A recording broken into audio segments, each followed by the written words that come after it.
Hi, 8th graders. This is Mrs. Guido.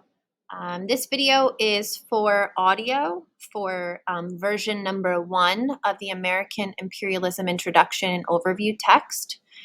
So what you'll do is you'll go to your document page, you'll click version number 1, and it'll take you to that first version. I will read the text and the summaries to you, and then really you should have the questions read beforehand before you read, so you have that purpose for reading as you're reading and annotating. Version number 1. In the late 19th and early 20th centuries, the United States did some big things in faraway places like Asia, the Pacific, and the Americas. Some people in America thought it was their destiny to not only go from the East Coast to the West Coast, but also to make the United States famous all over the world and find new places to do business. To make all this happen, they had a plan to be really strong and take control of other places. This made the United States a powerful country in the world. So to summarize, in the late 1800s and early 1900s, the United States wanted to become more powerful and expand its influence around the world. The next section, making new friends and places to visit. After the Civil War, when people finished moving to the far west, they started looking even farther west, all the way to Asia. They thought it was really important to have a big navy and places to stop and refuel their ships all around the world so they could trade with other countries. They needed places like islands in the Pacific, that's the ocean, where their ships could stop to get more supplies and make repairs. One important thing that made them need these stopping places even more was when a man named Matthew Perry visited Japan in the 1850s. Japan had been keeping to themselves for a long time, but Perry convinced them to trade with the United States. This opened up new trade routes in Asia, and the United States started getting some islands in the late 1800s. Some of them they got peacefully, and some not so peacefully. In 1898, the president, William McKinley, signed an agreement with Hawaii to make it part of the United States. It might have seemed like a peaceful deal, but the U.S. military helped some people in Hawaii who wanted to get rid of their queen. These people wanted to sell more sugar, so they asked the United States for help. More new places became part of the United States after a big fight with Spain called the Spanish-American War. After the fight, Spain gave the United States some places like Puerto Rico, Guam, and the Philippines. Some people in the Philippines wanted to rule themselves, but they couldn't win against the strong U.S. military. So the United States had some new spots in the Pacific and the Caribbean. To summarize, after the Civil War, the United States needed to make sure its Navy was strong and had bases all over the world. They also needed places to resupply their ships on long trade routes. The next section, trading with China. The United States was getting bigger and stronger in the Pacific, and that made them think about trading with China.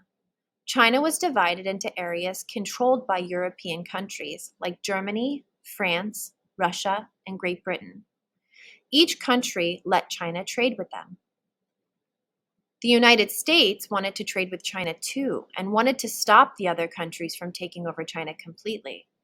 In 1899, they made a plan called the quote-unquote open door policy. This plan said China should still be in charge of its own land and all the countries should get to trade with China the same way. But the other countries didn't really agree until there was a big fight and conflict called the Boxer Rebellion. While these countries were arguing about China, some people in China didn't like foreigners. They formed a group called the Boxers and started attacking foreign people and places. They even attacked the German ambassador. So the United States and some other countries got together to stop the fighting. In 1900, the United States suggested the open door policy again, and this time the other countries said, okay, although they weren't very enthusiastic.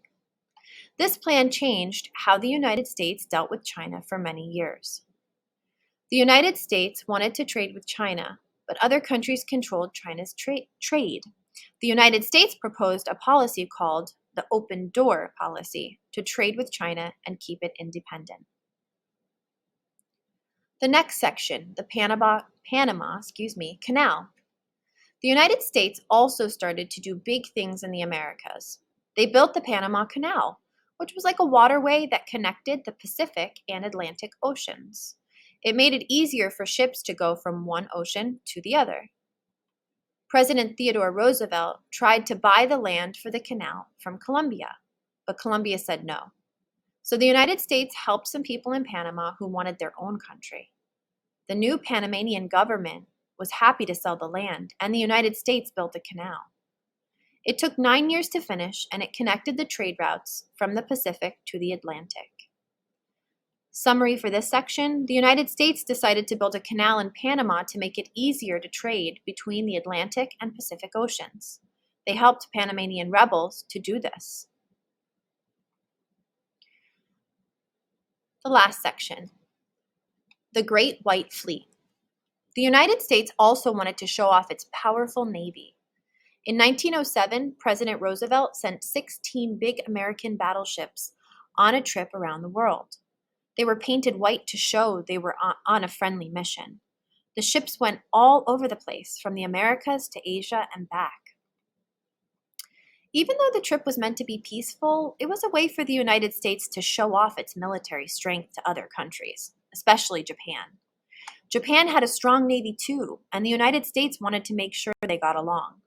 The trip also showed that the United States was becoming an important and powerful country in the world.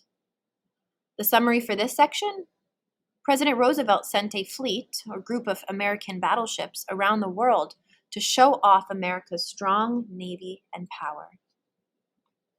That's the end of the first version of this reading.